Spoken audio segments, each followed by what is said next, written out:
타격, 때려침, 어떤 일로 인한 손해 혹은 손실, 타격을 주다, 타격을 입다로 사용되는 단어.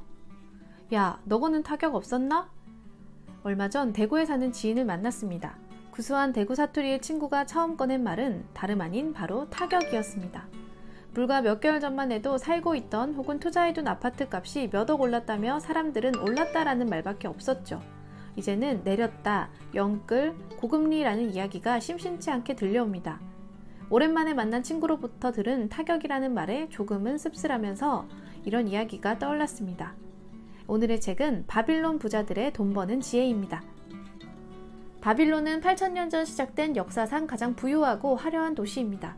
황금의 도시 바빌론, 여기에는 세계 7대 불가사의 중 하나로 불리는 것이 있죠. 바로 50m 높이의 거대한 성벽입니다. 이것은 아파트 15층 높이이며 벽 꼭대기에 있는 길은 말 6마리가 이끄는 전차가 달릴 수도 있을 정도로 넓었다고 합니다. 이 거대한 성벽을 지키는 노병 반자르의 이야기입니다.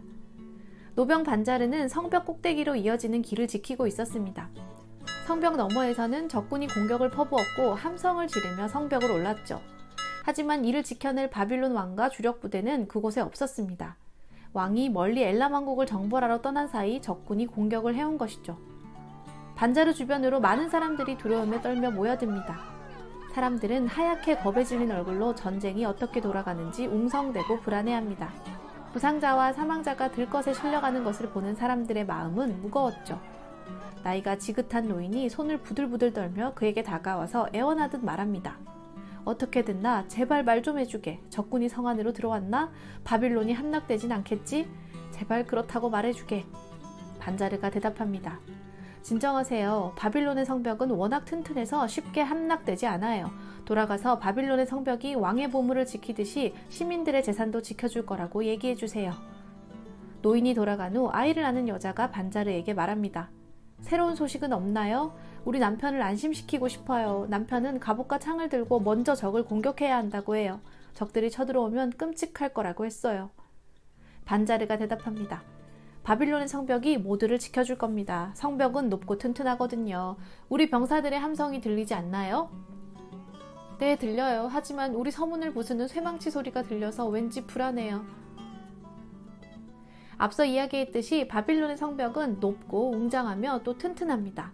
비록 바빌론 왕과 주력 부대는 없었지만 오랫동안 바빌론을 지켜온 성벽은 그 자체로 안전하다는 것을 성 안의 모든 사람들은 다 알고 있죠. 하지만 사람들의 심리는 그와는 다릅니다. 그럼에도 불구하고 안전하다는 확답을 받고 싶고 정말 그대로 있어도 될까? 끔찍한 상황을 미리 두려워하며 또 극도로 예민해지며 불안해합니다. 어딘가 비슷하지 않나요? 오랜만에 만난 친구 역시 타격을 이야기하면서 떨어지는 집값에 대해 불안해하며 공감받고 싶어하고 함께 무리짓고 확인하고 비로소 안도하고 싶어합니다. 바빌론의 백성들과 같이 말이죠. 하지만 그 역시 압니다. 자본주의 역사에 비추어 볼 때 지금 떨어지는 대부분의 부동산, 주식은 인플레이션으로 우상향할 수밖에 없다는 사실을요. 인간이라는 동물은 800만 년을 살아왔습니다. 그중 799만 년이라는 시간을 구석기인으로 살았죠. 배고플 앞으로의 상황을 미리 생각하여 먹을 것을 미리 저장해 두기보다는 순간에 먹을 것을 찾았고 맹수의 위협을 피해 무리지어 생활하였습니다. 그리고 안정된 장소에서 집을 짓고 생활하기보다는 때에 맞춰 자연재해를 피해 그때그때 살기 좋은 곳을 찾아다녔죠. 네, 바로 장기적인 관점으로 재산을 모아두지 않고 단기적인 시각으로 그때의 즐거움을 무리지어 쫓기만 했다는 말입니다. 현재 우리가 농사를 짓고 가축을 키우며 집을 짓는 경제생활을 시작한 지는 인류의 긴 역사에서 작은 점일 뿐이죠. 그래서 우리는 본능적으로 불안해합니다. 무리짓고 싶어하고 조급해하고 장기적인 관점으로 기다리지 못하죠. 우리의 본능 속에서 최근 새롭게 자리 잡은 시장 경제는 아래 위로 춤추며 우리들을 시험합니다. 너의 원시적 본능을 시험하겠다고 말이죠. 다시 바빌론의 성벽을 지키는 노병 반자르의 이야기로 돌아올게요. 반자르는 매일매일 자기 자리를 지킵니다. 그의 주변에는 겁에 질리고 성벽이 무사한 줄 알고 싶은 사람들이 끊이지 않았지만 그는 늘 위험이 서린 목소리로 대답합니다. 바빌론의 성벽이 여러분을 지켜줄 겁니다. 어느덧 적군의 공격은 3주 닷새가 넘어가고 길바닥은 흙과 피가 뒤섞이며 성벽 앞에는 적병의 시체가 산더미같이 쌓여갑니다. 다시 3주가 지나고 또 닷새가 지나자 적군의 함성이 차차 잦아들어가고 어느 날 아침 햇빛이 평원을 비추자 거대한 먼지구름을 일으키며 퇴각하는 적군이 보였죠. 바빌론 성벽을 지키던 수비군은 성벽이 무너질 듯한 함성을 지릅니다.